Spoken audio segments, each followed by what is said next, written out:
Boa noite a todos. Boa noite. Vamos elevar nosso pensamento a Deus neste momento, para que possamos dar início a mais essa reunião, agradecendo primeiramente, por estarmos aqui, unidos em seu nome, buscando seus ensinamentos, a sua sabedoria. Peço suas bênçãos por todos nós, por todos que estão acompanhando o Evangelho de Casa, por todos que não puderem estar aqui por algum motivo. Peço auxílio dos mentores espirituais nos trabalhos de hoje, para que transcorra na mais perfeita ordem e para que assim possamos auxiliar a todos os irmãos que Deus permitiu a entrada neste lar, que Deus permitiu nos acompanhar para adentrar neste lar, de auxílio e de cura. Que assim seja. Pai nosso que estais nos céus, santificado seja o vosso nome, venha a nós o vosso reino, seja feita a vossa vontade, assim na terra como nos céus. O pão nosso de cada dia nos dai hoje, perdoai as nossas ofensas, assim como nós perdoamos a quem nos tem ofendido, e não os deixeis cair em tentações, mas livrai-nos de todo o mal, que assim seja, graças a Deus. Alguém quer abrir o Evangelho?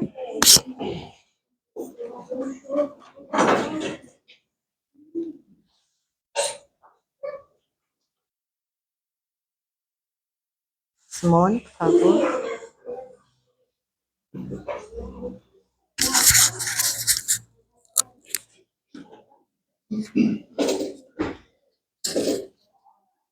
Microfone, Silvio Santos.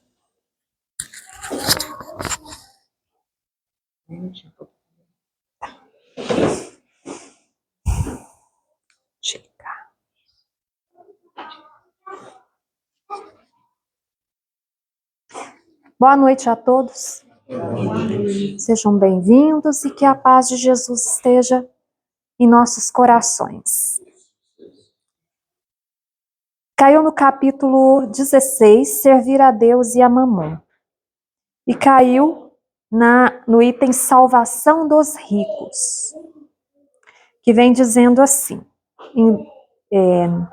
nenhum servo pode servir a dois senhores, porque ou há de aborrecer a um e amar o outro, ou há de entregar-se a um e não fazer caso do outro. Vós não podeis servir a Deus e às riquezas. Isso está em Lucas, capítulo 16, versículo 13. Ainda tem outro trecho. E eis que, chegando-se a ele, um lhe disse: Bom mestre, que obras boas devo eu fazer para alcançar a vida eterna? Jesus lhe respondeu: Por que me perguntas tu o que é bom? Bom só Deus o é. Porém, se tu queres entrar na vida, guarda os mandamentos. Ele lhe perguntou: Quais? E Jesus lhe disse: Não cometerás homicídio, não adulterarás, não cometerás furto, não dirás falso testemunho. Honra a teu pai e a tua mãe, e amarás o teu próximo como a ti mesmo. O mancebo lhe disse: Eu tenho guardado tudo isso desde que cheguei à mocidade. Que é que me falta ainda?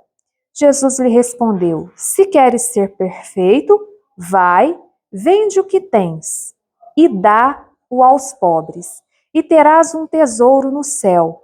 Depois, vem e segue-me. O mancebo, porém, quando ouviu estas palavras, retirou-se triste, porque tinha muitos bens. E Jesus disse aos seus discípulos: Em verdade vos digo que um rico dificultosamente entrará no reino dos céus.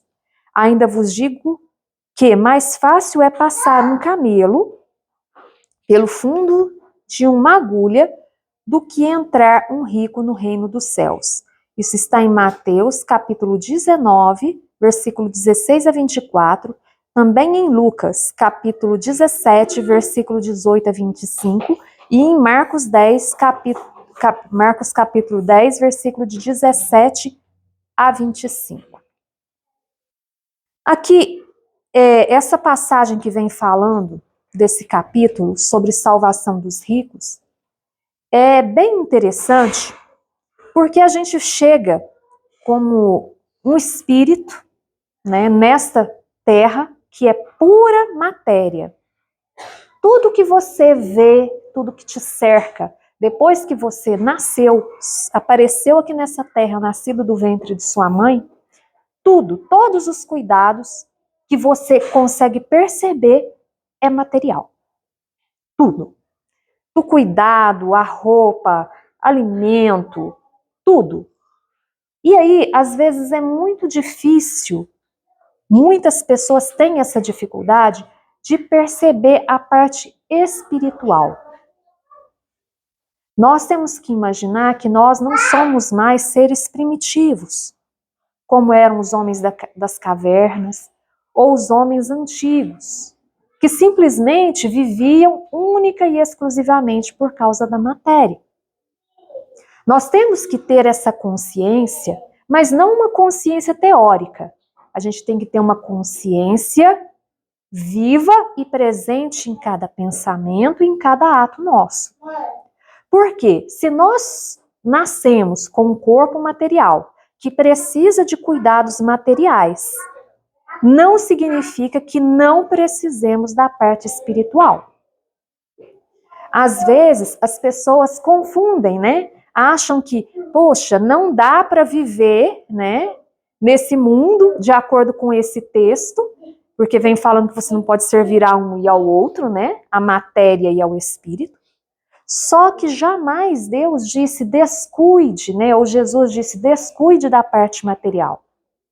A gente tem que ter a consciência de que entre os dois nós devemos considerar sempre a importância da parte espiritual em nós. E às vezes a gente tem só teoria. Às vezes tem as nossas religiões, nossa crença, né? E a gente pensa assim, basta, é coisa separada. Eu vou lá e vivo a minha religiosidade. Esse momento é o meu momento espiritual. E a vida minha, em família, a minha vida no trabalho, a minha vida social, é outra coisa. E aí a gente fala assim, como? Como que a gente pode ser dois em um? Nós precisamos pegar a parte espiritual que nós conhecemos sobre todos esses mandamentos que foram descritos aqui por Jesus e colocar efetivamente em prática na nossa vida. Quando vem falando aqui não adulterar, por exemplo, não adulterar significa uma coisa muito profunda, muito. Não adulterar é não mentir, não enganar, não trair, não passar o outro para trás. Quando você for contar alguma coisa, não acrescentar um pouquinho de veneno na história. Senão você está adulterando. É uma transformação moral colocada em prática na nossa existência. Isso é que nos leva à salvação. E só serão salvos aqueles que são ricos. Mas os ricos no desenvolvimento moral e espiritual. Pode-se acumular o bem que for para a vida eterna, no pós-desencarne. Não vai. Mas a gente vai levar aquilo que a gente fizer de acréscimo, de ganho, de riqueza material, de riqueza espiritual. É como se a gente nascesse, né? Como nós nascemos unicamente com o corpo, e a gente vai herdando aquilo, né? O que o pai tem, que a mãe tem, o que a gente vai construindo ao longo da nossa vida, né? Casa com rico ou com pobre, vai levando. Mas, no final das contas, a gente está carregando duas malinhas ali. Uma de coisa material e outra de coisas espirituais. Nós temos que ver se nós estamos carregando mais coisas materiais do que espirituais. Porque as materiais a gente vai ter que deixar lá, na porta do nosso túmulo. Porque quando a gente reencarnar de novo, pode ser que a gente nasça numa família rica, mas pode ser que não. E aqueles bens que nós conseguimos nesta, não vai servir para outra encarnação. Agora, o que a gente tiver conseguido juntar e que nenhuma traça leva, nada vai corroer, nada vai se perder, e que a gente pode ter certeza, nenhum ladrão rouba, o outro não vai conseguir roubar esse mérito, são as coisas que nós conseguimos desenvolver na nossa parte espiritual. Esta é uma grande fortuna que nem nesse mundo ninguém calcula. Aliás, às vezes é algo que é até depreciado nesse mundo. Quando você vê falando de uma pessoa honesta, muitos outros falam que honesto que nada, é bobo.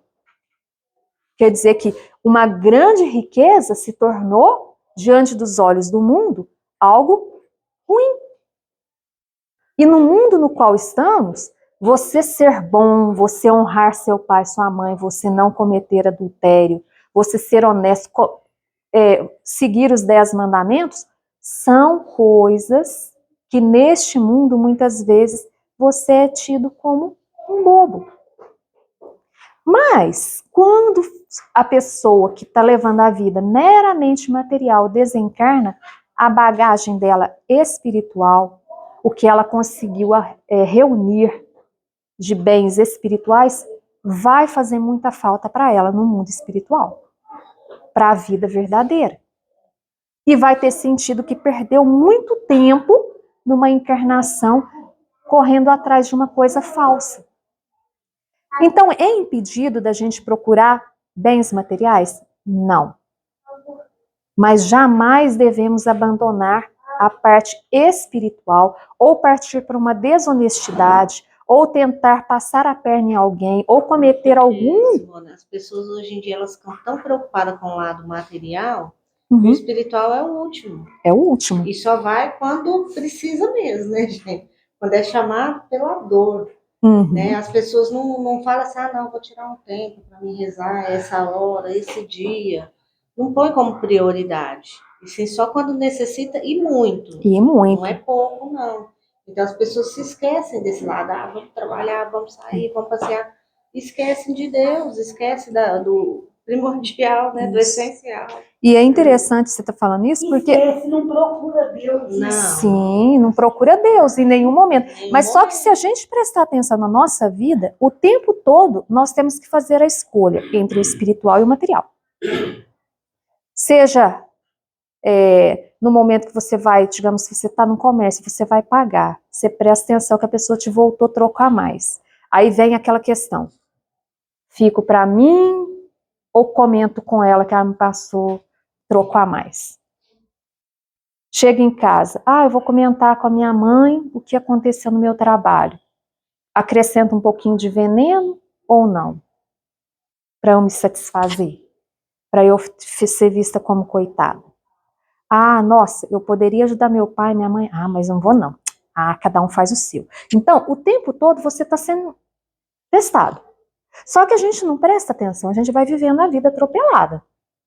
Mas se a gente prestar atenção, a todo momento você está escolhendo entre uma coisa e outra. Mas não é para a gente se sentir, nossa, então quer dizer que eu fiz escolhas erradas, então vão me mortificar, ou amanhã eu tenho que fazer uma escolha, então vou ficar me massacrando. Não. É você ter consciência entre as suas escolhas, entre o material e o espiritual. Não precisa abandonar o material, então não vou trabalhar mais, vou ficar só em oração. Não. 24 horas. Não. Mesmo porque o teste é no dia a dia. É muito fácil você resolver ser monge e viver nas montanhas isolado. Agora vai para a convivência social para ver. Aí é que é o teste. Aí é que é a verdadeira, como se diz, batalha, e é uma batalha interna. A gente acha que a gente está batalhando contra o outro, mas a gente está batalhando conosco mesmo. Essa é que é a verdadeira evolução espiritual. E aqui também está falando, né, de um moço que procura Jesus, e ele se diz, né, primeiro ele chama Jesus de bom, E Jesus, na sua imensa humildade, fala uma coisa que é uma verdade profunda. Que se tem alguém que é bom, é Deus. E a gente se julga bom, né? Nem Jesus se achou o bom. Né? Nem Jesus se achou o bom. Nós somos imperfeitos, falhos e na caminhada. E Jesus já estava lá na frente. E esse rapaz vira e diz, né, que já faz todas estas coisas, segue os 10 mandamentos. E que o que está faltando ainda para ele ganhar o reino dos céus? Faltava ele ser desapegado da matéria. Porque, gente, aqui ele fala, olha, vá, vende tudo, doa aos pobres e me segue. Hoje em dia, a gente às vezes pode pensar assim, nossa, mas esse rapaz, se ele era rico, pensa, se nós estivéssemos no lugar dele. Será que a gente ia lá, ia vender todas as nossas propriedades e ia seguir Jesus? Né? Mas seguir Jesus no dia de hoje é muito mais fácil. Basta a gente tentar compreender, como a gente tenta compreender através do estudo da doutrina, e seguir os passos de Jesus na fraternidade, na caridade, no amor ao próximo e cumprir os 10 mandamentos sem da lei de Deus. Mas o problema era o jeito que aquele rapaz encarava os bens que ele tinha. Provavelmente ele seria aquele que, após o desencarne, ele não iria embora, ele ia continuar junto das propriedades dele, porque ele considerava que tudo era dele. E nós, às vezes, nos apegamos a coisas materiais de uma maneira muito intensa. Acha que, eu que trabalhei, consegui, então é meu, não reparto, cada um faz o seu, né? Vê, o outro não consegue porque o outro não vai atrás, né? E a gente tem que parar para refletir sobre os nossos pensamentos, o que realmente nos pertence. Quando um parente nosso falece, a gente vê que ele não teve nem a capacidade de escolher a vestimenta que ele seria enterrado. Não escolhe. E nós vivemos num mundo de ilusão. A filosofia existe para a gente refletir, mas dá para a gente filosofar sobre a nossa própria vida, sobre a nossa existência, como que a gente tem levado a vida? Será que a gente está se enganando o tempo todo, só buscando coisas materiais? Ou fazendo rituais o tempo todo para mascarar que a gente está vivendo uma vida espiritual, mas é de fachada? Ou será que nós estamos pegando tudo que a gente aprende e colocando na nossa vida e tentando nos transformar? Viver mais desapegado, né? Porque tem gente que se quebra um prato, chora, faz um drama, é um prato de estimação da vida toda, né? E o que é um prato? Né? Deixa eu ler mais um trechinho.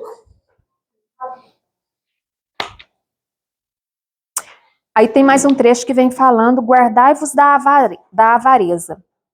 Então lhe disse um homem da plebe, mestre, diz a meu irmão que reparta comigo a herança. Porém, Jesus lhe respondeu, homem, quem me constitui a mim juiz ou partidor sobre vós outros? Depois lhe disse, guardai-vos e acautelai-vos de toda avareza, porque a vida de cada um não consiste na abundância das coisas que possui. Sobre o que lhe propôs esta parábola dizendo. Então vocês veem que até aqui o que Jesus disse, a riqueza do homem não está nos bens que possui, né? A gente olha aqui, olha a nossa sociedade e fala, puxa, fulano é bem de vida, é rico, né? Todo poderoso, mas quem pode contar quantos dias ele terá de propriedade em suas mãos, aquilo que ele diz ser sua propriedade real, né? Aí Jesus conta a parábola. O campo de um homem rico tinha dado abundantes frutos, e ele revolvia dentro de si estes pensamentos, dizendo, que farei que não tenho onde recolher os meus frutos? E disse, farei isso, derrubarei os meus celeiros e os farei maiores, e neles recolherei todas as minhas colheitas e os meus bens.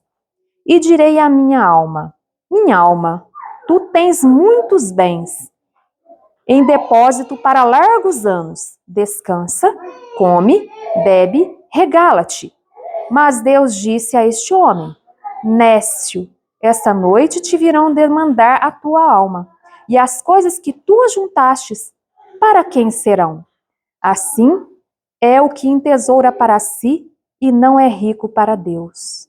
Então aqui eu acho que vem, né, coroando esse pensamento. E vem falando o quê?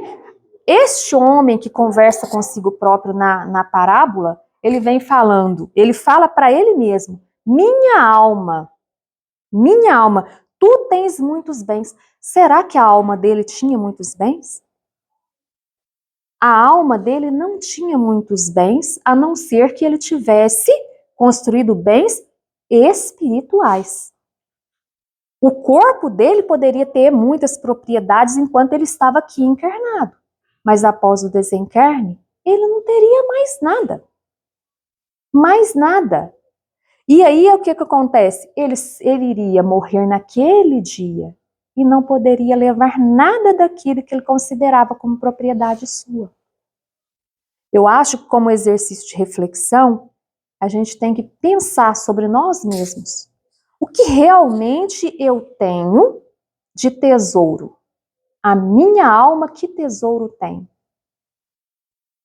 Os tesouros, gente, são construídos através das nossas atitudes de fraternidade, nossas atitudes de caridade, de amor ao próximo, de perdão, de construção do nosso caráter e do nosso moral. Agora, falar eu tenho uma casa é só uma figura de linguagem, porque a gente pode nem amanhecer amanhã encarnado. E se a gente tiver desencarnado, outros tantos ainda brigarão por este bem. Pode ter certeza. E se você estiver do outro lado, olhando, vai te dar dor no coração de ver as pessoas se degladiando por um bem. E isso é muito, muito triste. Fora contar que dependendo do jeito que você olha para o bem que você possui, você passa isso para os seus filhos, para os seus netos. E estes vão falar assim: nossa, o meu pai nunca queria que vendesse essa casa e ele falou que seria minha. Aí o outro se vê obrigado, depois da morte, a repartir. Aí vai virar o caos. E as pessoas não vão se desapegar porque elas vão ficar brigando, vão fazer inimizades dentro da família. Então, é tão bonito falar cada um constrói o seu.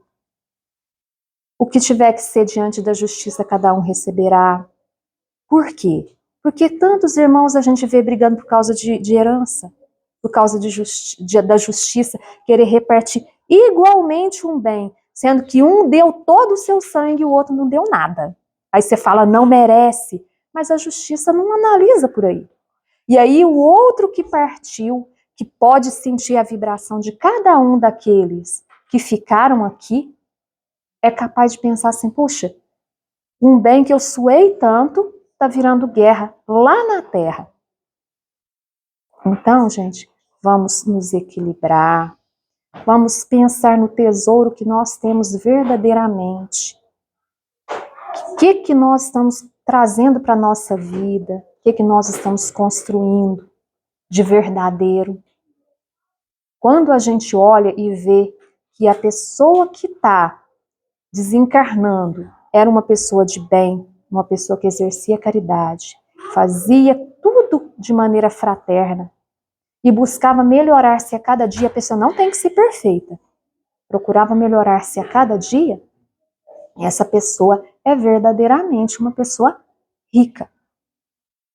Mesmo que ela tenha cometido muitos equívocos, porque ela está buscando os tesouros verdadeiros, né? Exatamente. Alguém quer perguntar alguma coisa? Tem uma passagem na Bíblia que fala buscar primeiro o reino dos céus, que as outras coisas serão acrescentadas. Exatamente. Então, assim, eu penso, se você busca a Deus, vai ter o que você precisa ter aqui, né? Acho que você não precisa ter nem mais, nem menos. Que você merece, Deus vai te proporcionar, né? Então, a gente tem que estar sempre buscando a Deus em primeiro lugar na vida da gente, né? Tem aquela outra passagem que fala que a Marta Maria estava na casa de Lázaro, né? Ela preocupada com os afazeres da casa e perguntou para Jesus, Jesus, o senhor não se incomoda de ver eu prestando serviço a Maria aí, seus pés? Eu falo para ela que você, as coisas do mundo, né, vai ficar aqui, mas o que ela está buscando vai ser tirado. Então, é o tesouro que a gente constrói, cada vez, né, Muito bem lembrado essas duas passagens, muito bem lembrado. Vocês veem que Jesus não relata apenas nesta passagem. Tem a passagem de Marta e Maria. Uma estava preocupada em receber os ensinamentos do mestre e a outra estava preocupada com os afazeres da casa. O trabalho, quando a gente está aqui, né, é importante enquanto estamos encarnados, sim, porque nós estamos buscando o nosso desenvolvimento moral e espiritual, e é importante o trabalho. Não vamos dizer, vamos viver somente de aprendizado, a gente precisa ir para o enfrentamento.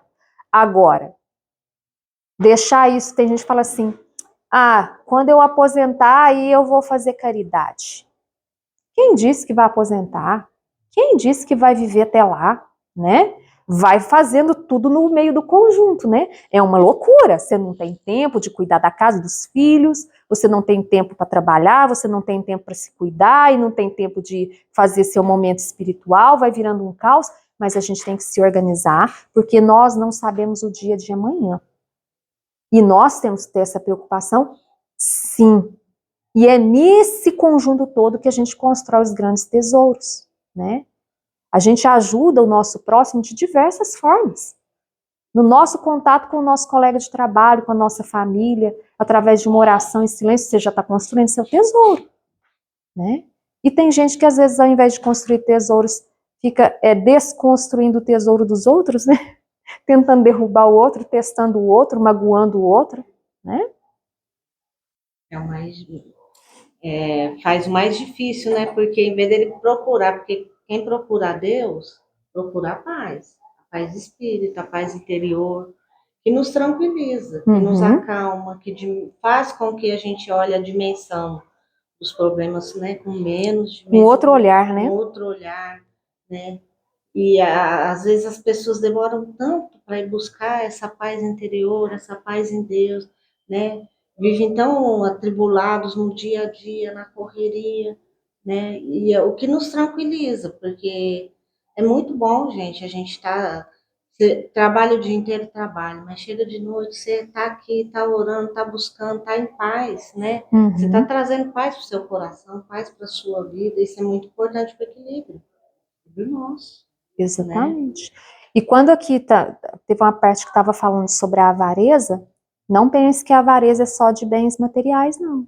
Nós somos avarentos de sentimentos também. Nós não nos colocamos no lugar do outro, nós podemos dar uma palavra de consolo, de carinho, e nós não fazemos. Você vê que o outro está precisando do seu auxílio e às vezes nem é material, e nós somos avarentos.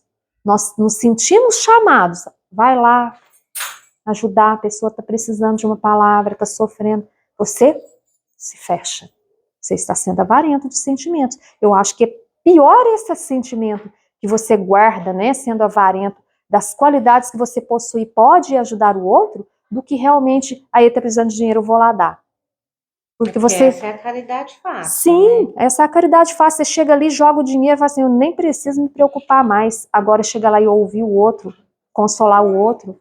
Aí é uma caridade fácil, né? Sei lá, a pessoa pedir dinheiro. Ô moço, dá um dinheiro aí. Você arranca o que tem e dá, né? Você cata as moedas lá, né, Thaís? Junta as moedas e dá. Essa é a fácil. Essa é fácil. Isso mesmo. Certinho. Obrigada, gente. Tite, não quer falar nada hoje? Não, tá silencioso o Tite hoje. Mais alguém, gente, quer comentar? Falar alguma coisa? Não? Então vamos passar para a leitura do livro SOS.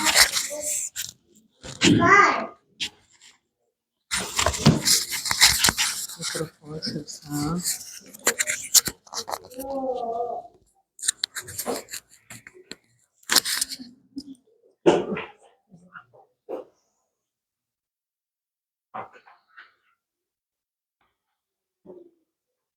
Boa vontade. Senhor Jesus, fazei-nos ver que a melhor maneira de nos isolarmos do mal é pensando, falando e praticando o bem. A paz na terra habita com aqueles de boa vontade que tentam vivenciar o amor e a caridade como verdadeiros cristãos.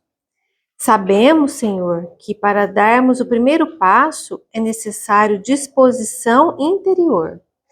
Sem boa vontade, não vamos a lugar nenhum e ficaremos na ociosidade. Divino Mestre, restabelecei nossas energias físicas e psíquicas para nos sentirmos fortes, e logo veremos reerguida a nossa disposição e a nossa vontade de agir em todas as tarefas em que formos convidados a servir. Com boa vontade e disposição, trabalharemos para a nossa reforma íntima e contribuiremos em trabalhos a favor dos irmãos necessitados. Assim seja. Somando mais uma vez, né?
Alta felicidade.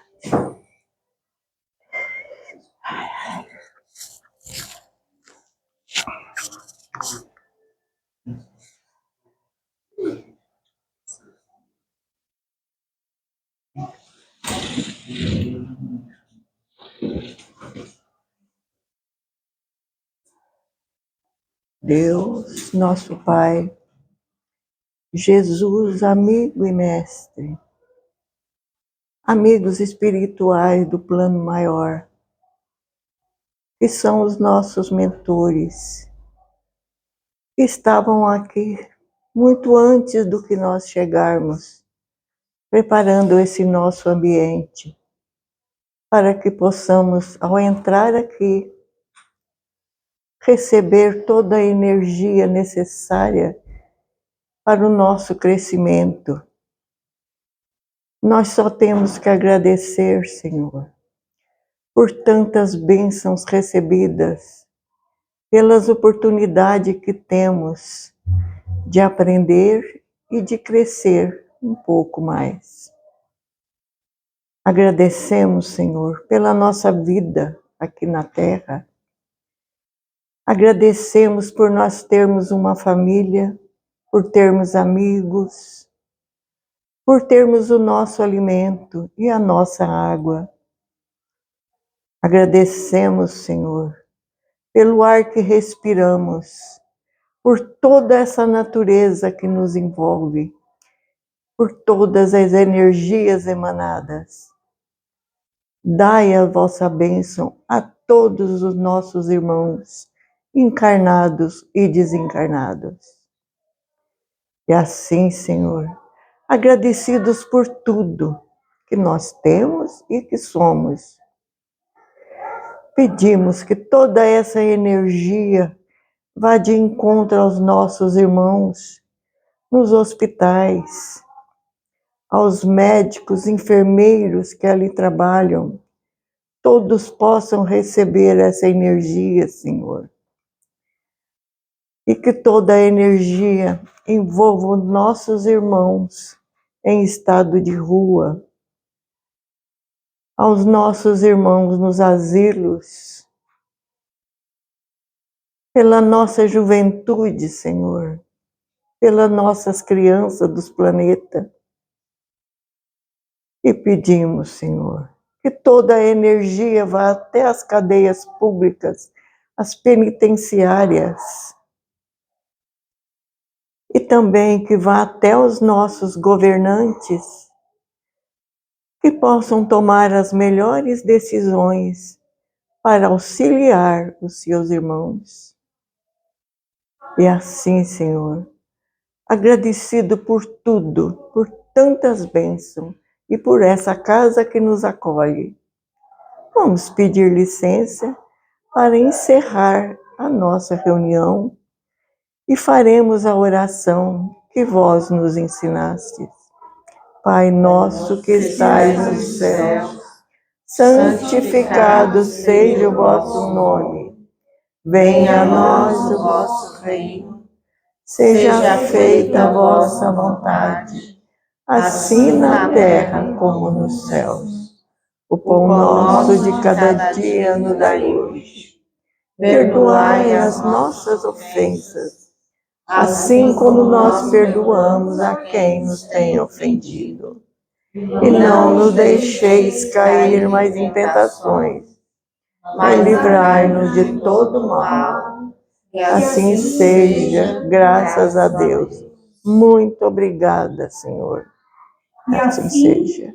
damos por encerrada mais essa humilde reunião de hoje, na graça do Senhor Jesus. Que assim seja.